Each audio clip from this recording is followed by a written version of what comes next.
मुरादाबाद महानगर के रामगंगा विहार स्थित सीएल गुप्ता नेत्र संस्थान में 9वीं नेशनल लो विजन कॉन्फ्रेंस का आयोजन किया गया। कॉन्फ्रेंस का उद्देश्य लो विजन और अंधता से पीड़ित लोगों के उपचार, पुनर्वास और आधुनिक तकनीकों के उपयोग के बारे में जागरूकता बढ़ाना रहा। कार्यक्रम में देश के विभिन्न संस्थानों से आए विशेषज्ञों ने अपने अनुभव साझा किए और लो विजन से जुड़े विषयों पर विस्तार से चर्चा की। कार्यक्रम में मुख्य अतिथि के रूप में आरपी सेंटर एम्स नई दिल्ली से प्रोफेसर सूरज सेंजम उपस्थित रहे। उन्होंने अपने संबोधन में बताया कि वर्तमान समय में हमारी आबादी का लगभग 1% हिस्सा आज भी आंशिक या पूर्ण अंधता से प्रभावित है, जो समाज और देश के लिए एक बड़ी जिम्मेदारी है। उन्होंने कहा कि बड़ी संस्थाओं द्वारा उन्नत उपकरणों और तकनीकों के माध्यम से लो विजन से लड़ने की क्षमता विकसित की जा रही है। साथ ही काउंसलिंग और रिहेबिलिटेशन के माध्यम से ऐसे मरीजों को समाज की मुख्य धारा से जोड़ने का प्रयास भी लगातार जारी है। उन्होंने बताया कि आर्टिफिशियल इंटेलिजेंस आधारित कई आधुनिक उपकरण उपलब्ध हैं, जिनसे लो विजन के मरीजों को देखने में काफी सुविधा मिलती है और वे अपने रोजमर्रा के कार्य आसानी से कर सकते हैं। यूपीयूएमएस सेफई से आए डॉक्टर आदित्य त्रिपाठी ने लो विजन मरीजों के रिफ्रैक्शन और असेसमेंट की प्रक्रिया पर विस्तार से जानकारी दी, इसके विभिन्न चरणों को समझाया। वहीं एमिटी यूनिवर्सिटी की असिस्टेंट प्रोफेसर सुगंधा ने बताया कि अंधता एक वैश्विक समस्या बनती जा रही है और भारत में भी इसके मामले तेजी से बढ़ रहे हैं। उन्होंने कहा कि ऐसे व्यक्ति को खेल, संगीत और अन्य गतिविधियों के माध्यम से बेहतर जीवन जीने के लिए प्रेरित किया जाता है। सीएल गुप्ता नेत्र संस्थान के ऑप्टोमेट्री हेड फनी कृष्ण ने लो विजन विभाग का परिचय देते हुए बताया कि संस्थान में नेत्र परीक्षण के बाद लो विजन या पूर्ण अंधता वाले मरीजों की विशेष जांच की जाती है और आवश्यकता पड़ने पर उन्हें सहायक सेवाओं के माध्यम से सहयोग प्रदान किया जाता है तथा रिहेबिलिटेशन के लिए रेफर किया जाता है। Low vision expert Sunil Chauhan और हिमांशु सिंह ने मरीजों की जांच प्रक्रिया और सहायक सेवाओं के बारे में जानकारी दी।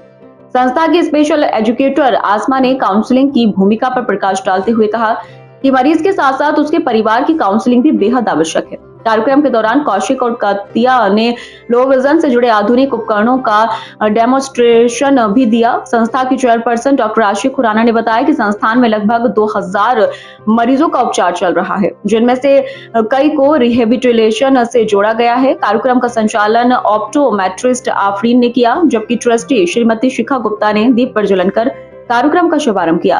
कार्यक्रम के संयोजन में प्रशासनिक अधिकारी गरिमा सिंह सहित कई सहयोगियों का विशेष योगदान रहा। We provide a center for excellence with equitable services in mind. So equity and excellence is our motto. That means that we're giving the same kind of services to non-trained as well as trained patients. And I'm really honored to share that once we had a guest from Colorado who had come for the first time in our institute, and he stayed in a hospital for an Orbis-sponsored program. And he taught our doctors and he gave an inside view after a week of staying here that this is the first place where he is visited and he is not able to make out if the patient is paying or a non-paying patient. So this is something we are really proud of till today. So caring, safety, excellence and integrity are our mottos. These are all the services that we are providing. We have, apart from normal services, we have cornea, retina, glaucoma, cataract, refractive, pediatric ophthalmology. This is perhaps our first unit in Uttar Pradesh at I think. Square neuro, ophthalmoplastic, contact lenses, low vision, vision therapy, ocular prosthesis. So we have an optometry school running. We have internship services.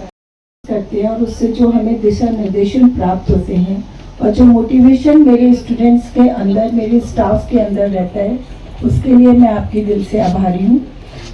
उम्मीद करती हूँ जितने भी हमारे यहाँ पर low vision patients हैं उनको हम बहुत अच्छी तरीके से ट्रीटमेंट दें और जो आगे उनके जीवन में हम अपने या तो ट्रीटमेंट के माध्यम से या उनको वोकेशनल ट्रेनिंग या जो भी उनको मनी मैनेजमेंट की ट्रेनिंग, वॉकिंग की ट्रेनिंग जो भी हम दे पाएँ जिससे कि वो उनका जीवन बेहतर हो सके, उस दिशा में हम सदैव प्रयासरत रहेंगे।